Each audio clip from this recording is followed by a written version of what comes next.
Hello, and how exciting to be back for another digital traffic regulation orders technical webinar. I will be calling this against the express wishes of my colleagues, technical webinar 14, moving straight on from our last technical webinar 12. We have a busy agenda today. So without further ado, let's have the next slide, please, Gareth. We're going to be talking introduction to D-TRO. Gareth makes us do that every webinar, whether we like it or not. We're going to hear about what we talked about on the previous webinar and what's happened since then. We are going to talk use cases with Gareth, which I'm looking forward to. We've done loads of engagement since the last webinar, which was all the way back in October, they tell me, the last technical webinar. So we've got loads to tell you about use cases and stuff like that.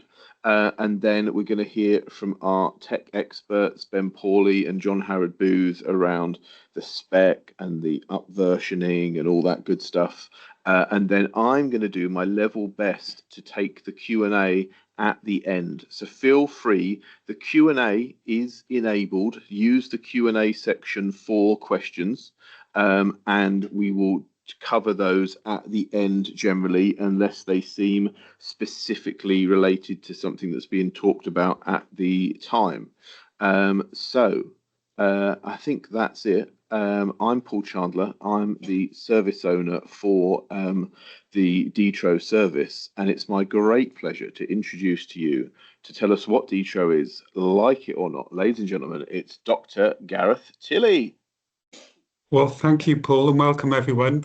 This is very much a slide for Paul's benefit to remind him all about the service. So I think most of you have seen this before. So it's a very kind of, the architecture is very simple. So we've effectively got a central platform, a central database of digital traffic regulation order data. So that's an extract of the legal documents, the legal TROs. That is published by TRAs, we call them traffic regulation authorities in our terminology, and they publish their digital extracts, the D-TROs, to the central service. And that's an open platform, that's an open database, and it's free to use. And then we've got a API service for any data consumer who wants the data. And that can be really large organizations, and that can be anything down to individuals who are looking to create their own services or apps. So it's an open free-to-use service with a published API and a consume API. Supporting that, and underneath all that centralization, is a data model to standardize that information going to the service, and most importantly, really, to standardize the outputs as well. So a data consumer can easily take that output. The spec's got things like the data model, JSON schema. We've done a whole load of example files too. These technical webinars, they're very much designed for people who are looking to use the service technically. And we basically, in terms of the agenda, we want to inform that technical public, and we collate our issues from GitHub, which is an open service, and I'll show that at the end. Most of you have already seen that. That's got an open issues board.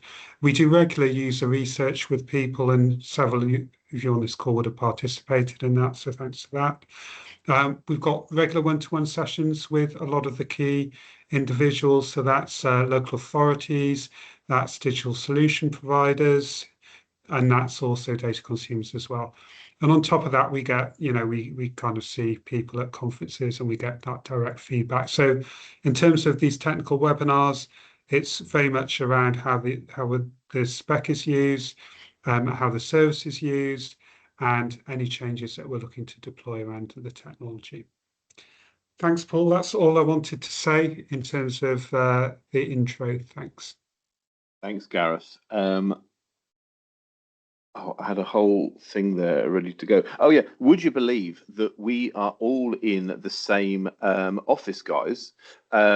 It's technology that has held us back here, but four of us are all in the same place, but we're doing it from our separate laptops. Ridiculous, really. Before we move over to John Cooper, I just wanted to say a tiny bit on the new burdens process. So I think we may be getting close to a breakthrough as a possibility, which would really free up things. And should there be any money paid to authorities, um, my understanding is that it would come from the LGA and be dispersed. Like, so don't go thinking that there's any bidding process or anything that we're aware of. So my advice would be, as always, crack on with anything that you're doing in terms of procurement, and then either there will or won't be some money dispersed from the LGA.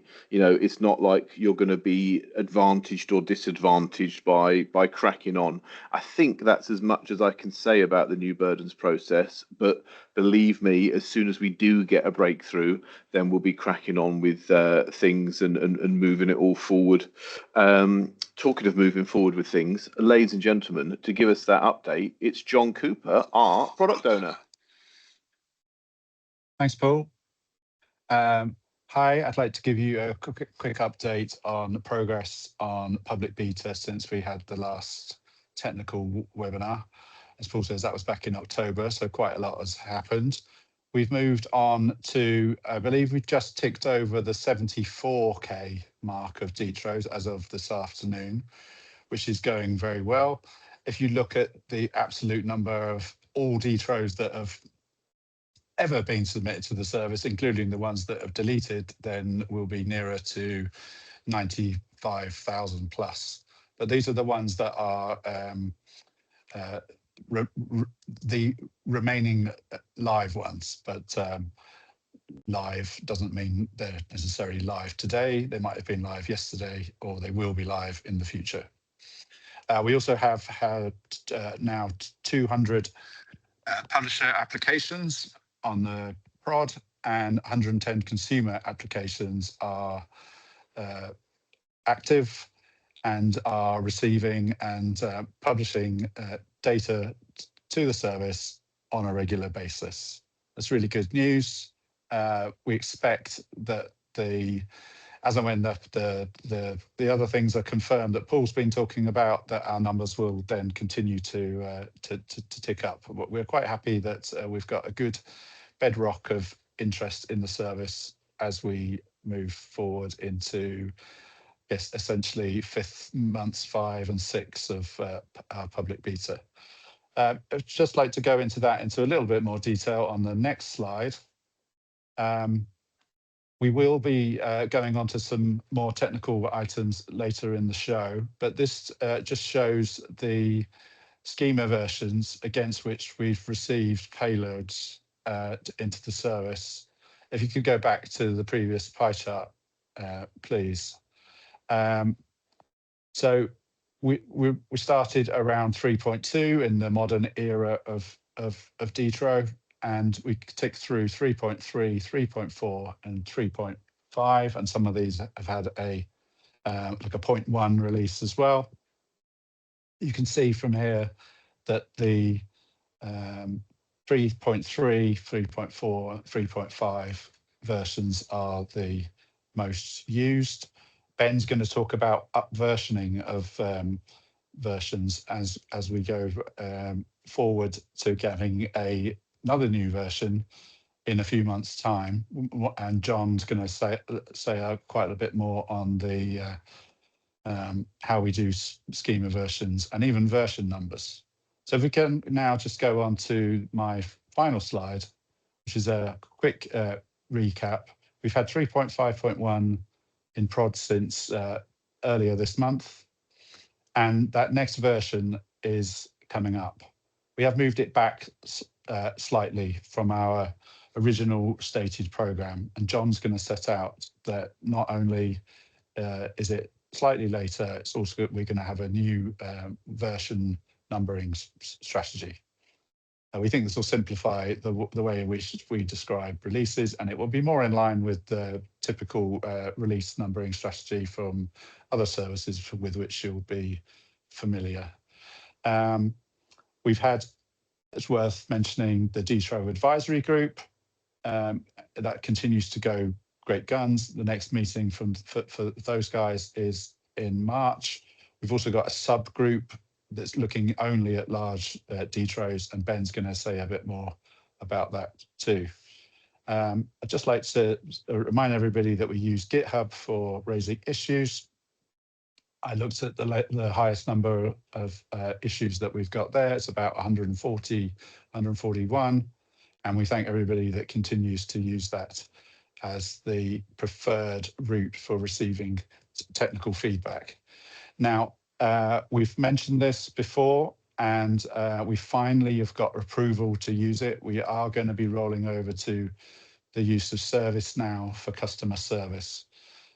This is a great step forward because it enables us much more reliably to send out communications without being at the whim of the DFT email service.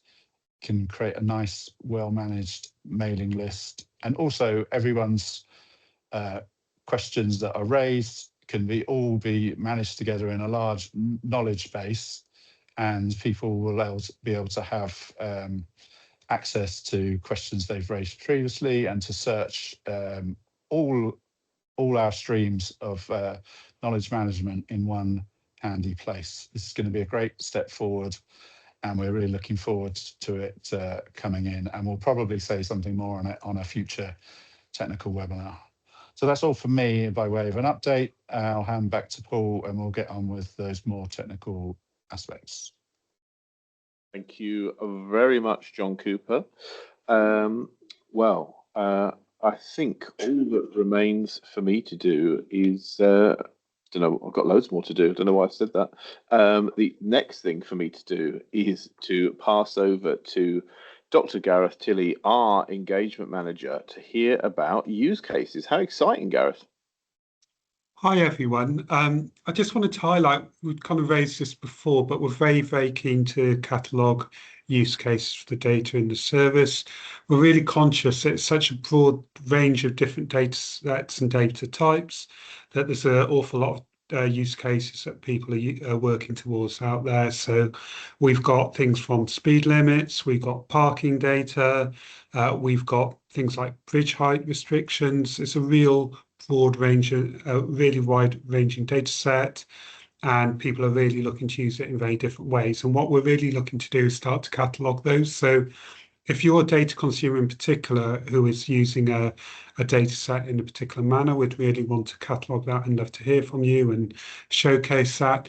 Equally, if you're a local authority and you're looking to use the data in an innovative way, or really collate in a particular area for a particular service, we'd really like to hear from you. So that's where we are with the use case in general. I did just want to highlight some of the work we're doing at the moment. So we've been working with Causeway and one of their clients, Oxfordshire, and what we're doing is looking to collate bridge height data in that particular local authority area. We can then use that information to pass out to other people. So that might well be bus operators in this circumstance, and that will then in turn reduce bridge strikes. So those are the type of use cases that we're really looking to build up. And it's great to see that we've already got some coming in from, like I said, examples with local authority like Oxfordshire and through Causeway, who is the digital solution provider there. That was all I was going to say on use cases, Paul. But as I say, the email address is there, and if people want to get in touch so we can start to showcase some of those use cases, be really keen to hear from you. Thank you very much for that, Gareth.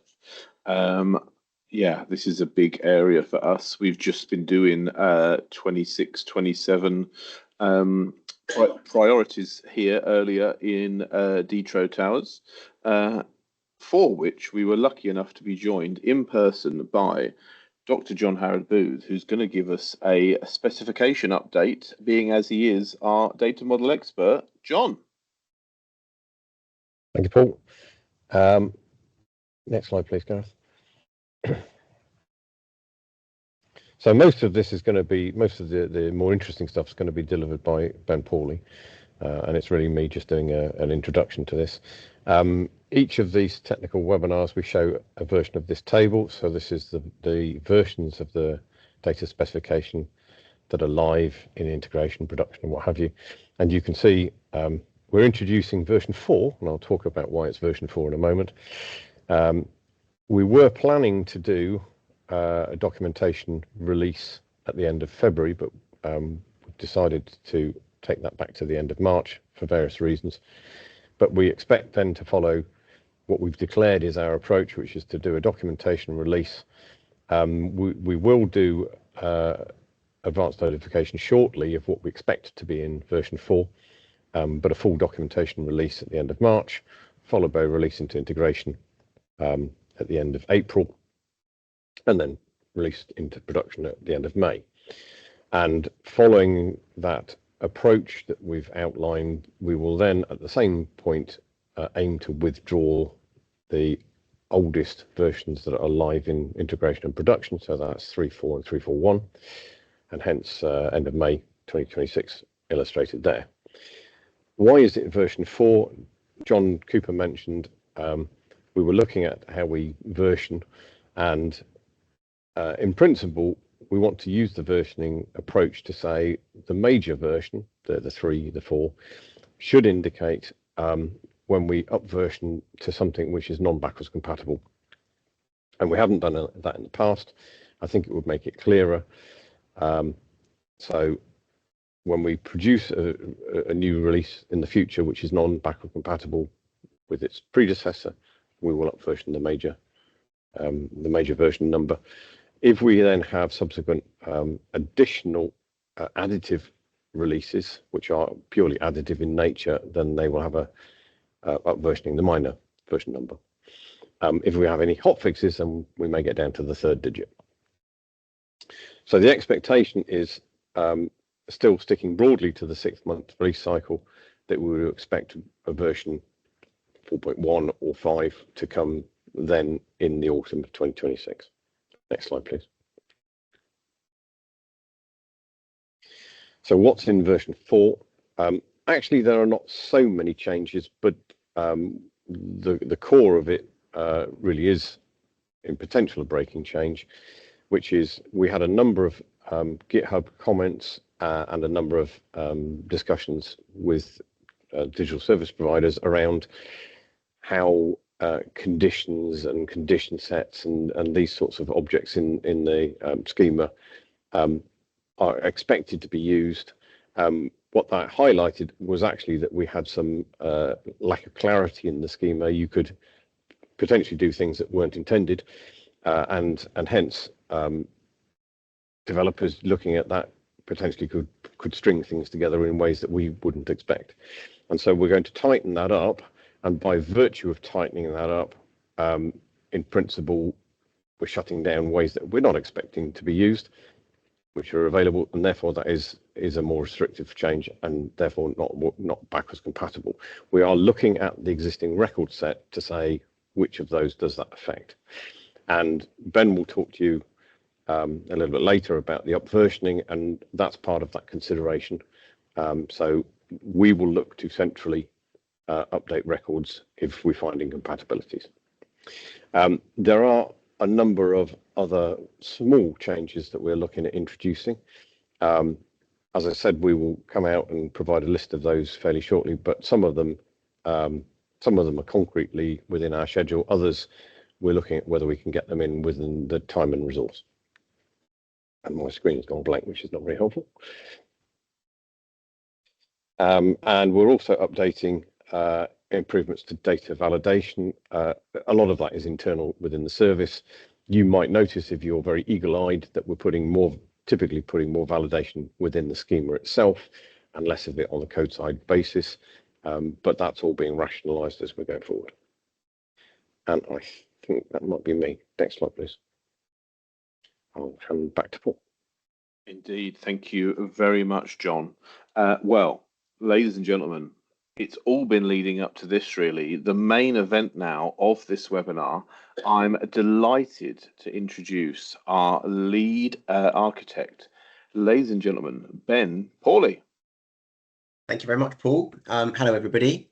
Yeah, so I want to take this opportunity to just chat a little bit about the upversioning work that we've been doing. So towards the end of last year, we took started some investigative work around the feasibility of actually upversioning historical records. So, I mean, records that were submitted against legacy schemas that we no longer support. How do we bring those in line with schemas that we do actually support nowadays? So we've begun kind of looking at the feasibility of that, but we're now actually in the technical phase of how we might achieve that.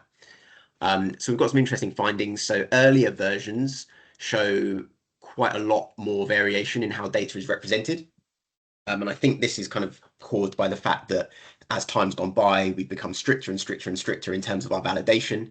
So data that's going in on more recent versions of schemas is, very much in a kind of static way, and there's very little that changes between new versions. If we think back to the very early days of the D-TRO service, we see quite a lot of differences in how data is represented between two versions. And actually, if you take the oldest version and look at the newest version we now support, there's quite a large amount of variation there. Next slide, please, Gareth. So just a little bit of information. You can see that really early versions of the schemas, 3.2.3, we don't actually have a huge number of submissions in the service. More recent versions, we're starting to see more and more versions being, or more and more submissions coming against those. So the earlier versions, it's quite a bit more work involved to bring them up, because of what I explained before. But the newer versions, not so much. So 3.4.0 is, fortunately for us, the most significant proportion of submissions we have in the service. And actually, these are already compliant with version 3.4.1. That's because version 3.4.1 just included some optional extras that, well, they're optional, right? So all 3.4.0 already validate against 3.4.1. Just earlier on today, we were doing some work to do the next step, 3.4.1 to 3.5.0, and the changes required there are very minimal. So we're actually pretty confident in being able to up version 3.4.0, 3.4.1 to 3.5. And we're doing the early work, as I mentioned, to up version earlier versions against those as well. So in the first instance, a one-off batch process is going to be required in order to upversion all these historical records to more recent versions. But going forwards, after that's done, we intend to develop the upversion functionality alongside new schema versions, so that we don't ever have to play catch up again. And as new versions come in and older versions get deprecated, we have the capacity to upversion then and there. The actual upversioning task, we will communicate in advance of any changes. So we're conscious of the fact that many of you might think, oh, you're going to go and start changing a bunch of my records that I've published. We want to make sure that we're transparent in how we do this. We've already had a discussion about, how this might be achieved as part of our advisory group, and the methodology is kind of agreed upon and signed off on. But we just want to reinforce the idea that we're not just going to change records overnight without anybody knowing it. There will be plenty of communication in advance of when that will happen.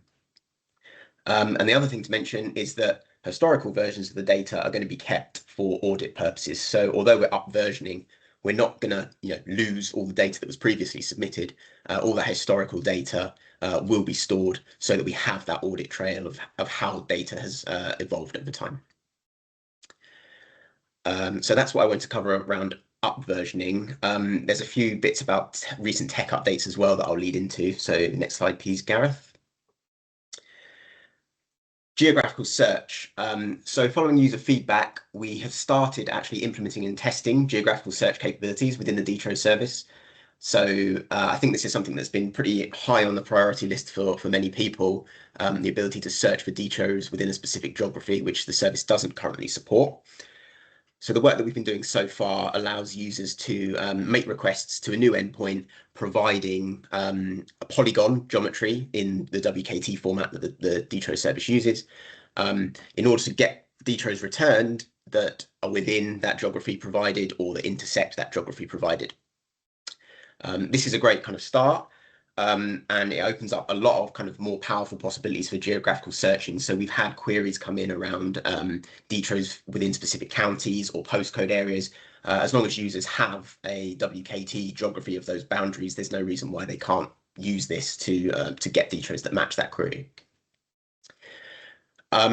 We're using spatial extensions within our database, which is really extensible and actually means that although the testing and implementation we've done so far is with basic polygons, there's no reason why we can't actually support more complex geometries in the future. I'm not a GIS expert, but I'm beginning to understand the complexities around geometries. So hopefully that's good news for people who, you know, might think of or can think of lots of different complicated geometries that they might want to use around searching. The way that we've designed this means that they should be supported. So this feature is in kind of the implementation and testing stage at the moment. It's not ready for release yet, but we appreciate that many of you are excited about it. And so as we near the time when we can actually get it released, we'll make sure to communicate as per usual and let people know what those release timelines look like. Thank you, Gareth. And then the next slide is on large D-TROs. So just to reframe the problem slightly, the service accepts large D-TROs. But actually large D-TROs can take a significant amount of resource and processing time, which we see might lead to exhaustion of containers and just generally failures in submission. When I say large D-TROs, we're talking D-TROs in the megabytes or even tens of megabytes size. And although you can get them into the service, whether or not they actually successfully submit depends on various factors. So we've identified the fact that we kind of need solve this problem. We don't want people trying to just over and over again submit large D-TROs in the hope that 10% of the time it will pass. We're actively investigating alternative routes of publishing large D-TROs to the system so that we can remedy this situation we have at the moment. Many of you have expressed your interest in joining an advisory group where we can kind of work specifically on this task. So thank you to those who have done that. That group has been established, and actually we have our first working session at the end of this week. So really looking forward to that and having the opportunity to get input from those of you who are publishing regularly and you understand the complexities of this. We're trying to find a balance between, you know, a big rewrite of the service and changing the way that users have to integrate with the service in order to get D-TROs in. We really don't want to get to a situation where, you know, everything that you've developed so far kind of needs to be redone because of the changes that have had to be made at an architectural level. So we're trying to find that balance between least impact on the software that people have developed and the software that people are using versus the necessary requirements to support this. So it's an active area of kind of investigation. We're considering all angles, but we recognize the problem and we're, you know, hoping to come up with a solution and work with you guys to get a solution implemented as soon as we can so that we can really start to improve the way that these larger D-TROs are submitted to the service. I think that's everything from me. I'll hand back over to Paul. Thank you. Wow, thank you very much, Ben. Now, last time I looked, there wasn't anything in the chat or the Q&A. It is rare that we get away with such a thing. But hey, I guess webinar 13, lucky for some. Let's do the last thing on the agenda and hear from Gareth Tilley on further information. What conferences and such like have we got coming up on our agenda, Mr. T? Thanks, Paul. Well, it certainly is conference season, isn't it? So yeah, we've got a fair few coming up that we're attending as a team. First thing to highlight, we'll be doing a further technical webinar. That's going to be around mid-May, and that'll be around any new release or new technical information. We've got our advisory group, which is very much focused on kind of particular technical areas, and the next date for that is the 12th of March. Conferences. Next week, we're in Manchester, so that'll be myself and John Cooper. We're up in Interchange. That's the 3rd and 4th of March. That's a joint conference with ITS UK as well. It's free to attend, which is good. TTF Live, I'm sure a lot of you are aware of that one. So that's the Transport Technology Forum in Hinckley. And we're hoping to do a demonstration of D-TRO in action there with some connected vehicles technology. And then the other one I wanted to highlight was ParkX, and that's in May. That's alongside TrafX, and that's in Coventry. So we're not quite sure who's going to attend that, but we will certainly have a representative there speaking on D-TRO. In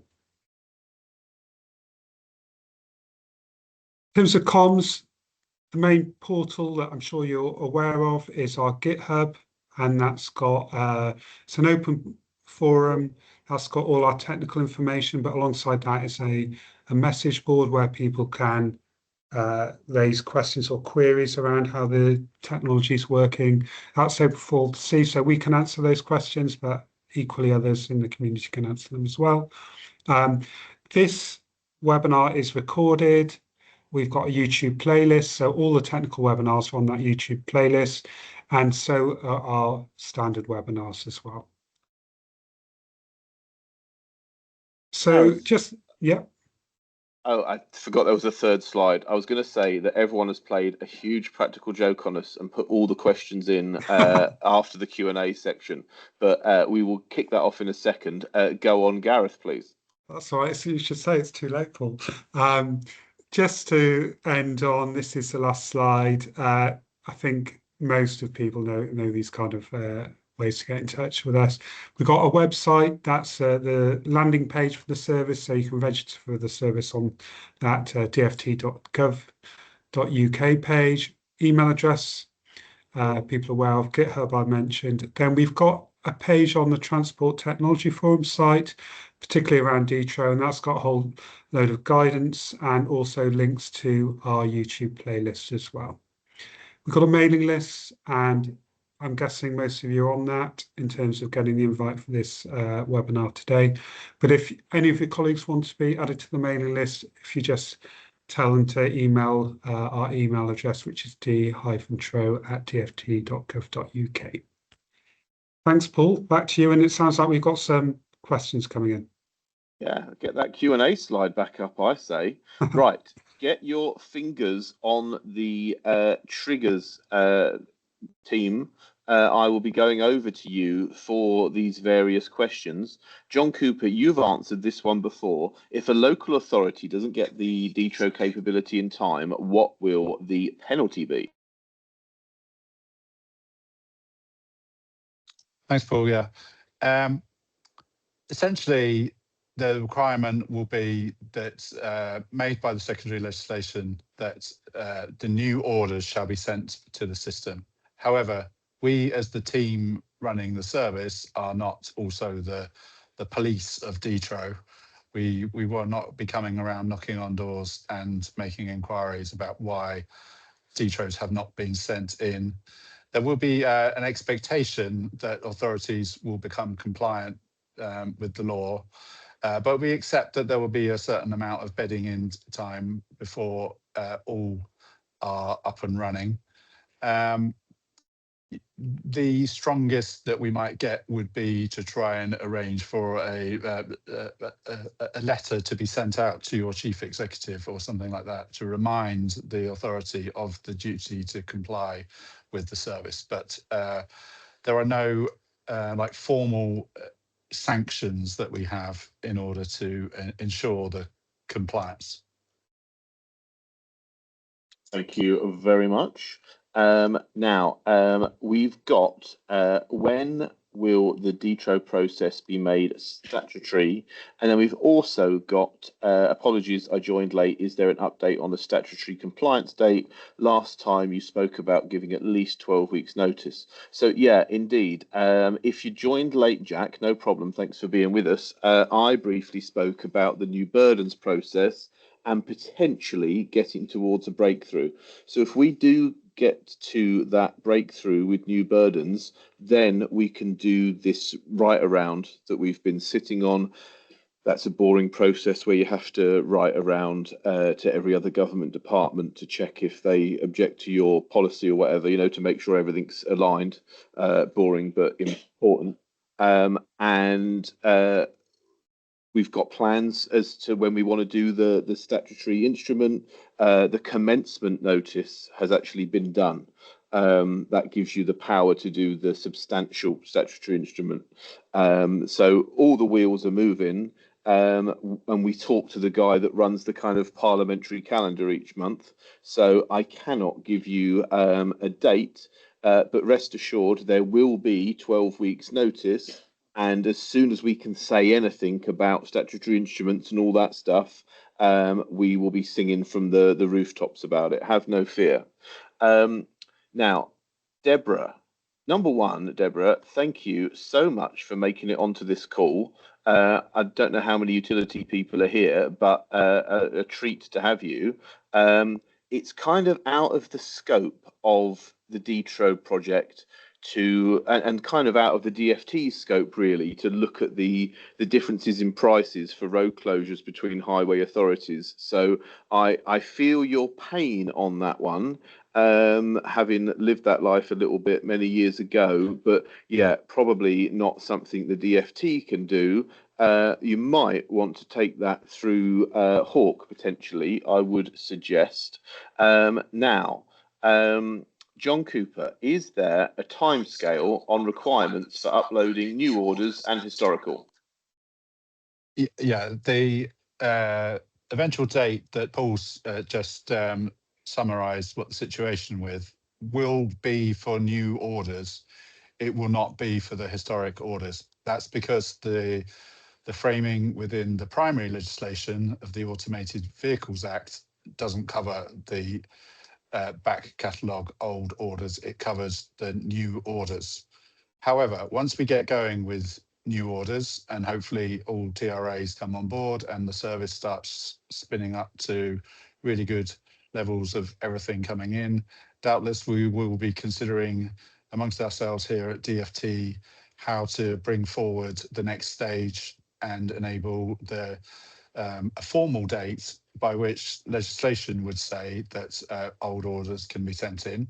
But even right now, it's possible for all orders from an authority to be sent to us. We aren't being picky about which ones we receive. So we're accepting all types of orders right now.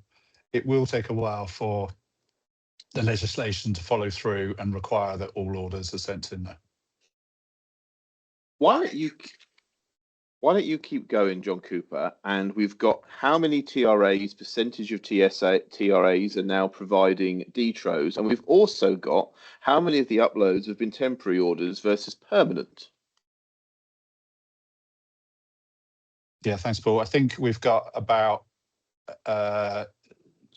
50 to 60% of all TRAs involved in permanent and or temporary orders. There is a more temporary apps active and sending in more temporary orders than permanent orders, probably to the tune of 85% to 90% of all orders being TTROs and the rest being permanents. There are some authorities that do both, but there's probably only about a dozen of those. So we're talking around about the numbers of 85 to 100 being involved at all, and a dozen or so doing both, the majority of them doing TTROs. Thank you, John Cooper. You're not coming onto camera, just FYI, when you're answering these questions. You may be questioned out, though. Ben Pauly, it's your time to shine. We've got, what is the current maximum size for the large D-TRO? Or maybe the question should be, what is the current maximum size for any D-TRO before it's considered large? And then somebody else says, a bit concerned about the large D-TROs. We have a set of borough-wide TROs. The 20-mile-an-hour TRO is currently around 2 MB. Is this too large for the system? I mean, that sounds crazy to me, Ben Tilley. 2 MB, that's like, you know, a small email. That can't be too large for our all-singing, all-dancing D-TRO system, can it? Over to you, Ben Pauly. Thank you, Paul.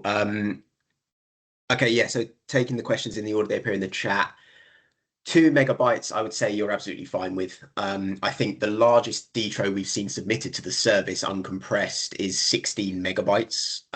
So I think that took a little bit of doing before it was accepted. But I would say if you've got two megabytes, you should be fine. You're probably okay up to, you know, 5 or 6 megabytes really before things start to become a problem. It's quite difficult to anticipate because it depends on traffic in the service. So if you're doing it early in the morning when no one else is doing anything, you've got, more resources to process your D-TRO than you would have if you're doing it at a time when lots of people are submitting or consuming data from the service. So it is a bit difficult to kind of say from just a raw size whether it's going to work or not. But I would absolutely say for 2 megabytes, you're fine. We've done quite a bit of performance testing to see at which point it does start to fall over. And we seem to be good for 3, 4, 5 even megabytes. So 2 megabytes should be good. What's the current maximum size for the large D-TRO? So this is a good question. So actually submitting to the service, you can't send more than 10 megabytes across our API proxy in the body or as a file. So if you do have a D-TRO that is more than 10 megabytes, the only option you have at the moment for submitting it is to compress it some way, and we suggest gzip. The service will accept a file compressed with gzip. Gzip's a great compression utility for, or it works great with JSON data.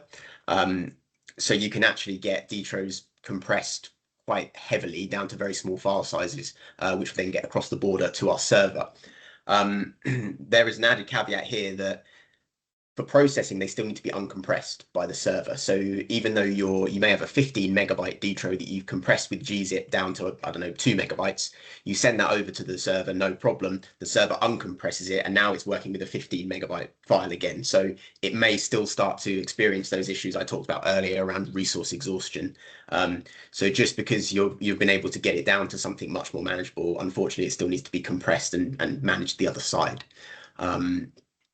There is a hard limit on the server of 25 megabytes. So if you were to send a gzipped file that, when uncompressed, hits 25 megabytes or more, the service will throw an error. And that's just to protect against things like zip bombs. So people posting incredibly large files with the intention of overwhelming the service. Not that I'm sure anyone is going to do things malicious like that, but we need to kind of plan for that in case that does happen. So the hard limit is actually 25 megabytes on the server. And I think this is the reason why we need to start thinking about how we handle large D-TROs going forward. I don't think we've got anywhere near 25 megabytes yet, and we may never, but we need to have a process in place that people can robustly and reliably submit larger D-TROs to that overcome the problems we're seeing currently. I hope that answers the question. Yeah, thank you, Ben. Obviously, other compression software is available. The government's not explicitly endorsing one over the other there, but thank you very much, Ben. Now, this question has come in, and I've been saving it for Dr. Gareth Tilley. Originally, Gareth, the question was, of all the uploads, what software providers have uploaded them? But now it's been revised and made easier, to be fair. Of all the submissions, how many different softwares have provided them? So I'm going to throw you under the bus there, Gareth, and leave that to yourself. Thanks, Paul. There's a variety, and we can get that data out. Certainly in terms of DSPs and software providers, what I will put in the chat is what we usually do when people ask us that kind of question is point them at the software providers who have been involved in the private beta. So that is available as a document on our GitHub, and I'll put the link to that document in the chat. And I will speak to our technical colleagues about providing that breakdown as well. I don't know, John Cooper, if there's anything you want to add, particularly on the kind of range of digital solution providers using the service at the moment. Yeah, there obviously are several DSPs in the market that working alongside a DSP is still the mode of choice for the majority of TRAs. We are aware of a few authorities that are boldly going it alone, trying to build up their own solution to be able to publish. All these are viable approaches, and doubtless even more solutions will become available in coming months and years as D-TRO gets even more embedded in local authority sort of consciousness about being a service that needs to be have data sent to it. But essentially, all the DSPs that we are aware of are listed on that list that Gareth mentioned and now linked. Thank you, John Cooper, and you, Gareth Tilley. Now, okay, does the new burdens question have to be settled before the regs are published? Yes, because we don't want to do this right round until the new burdens question is settled.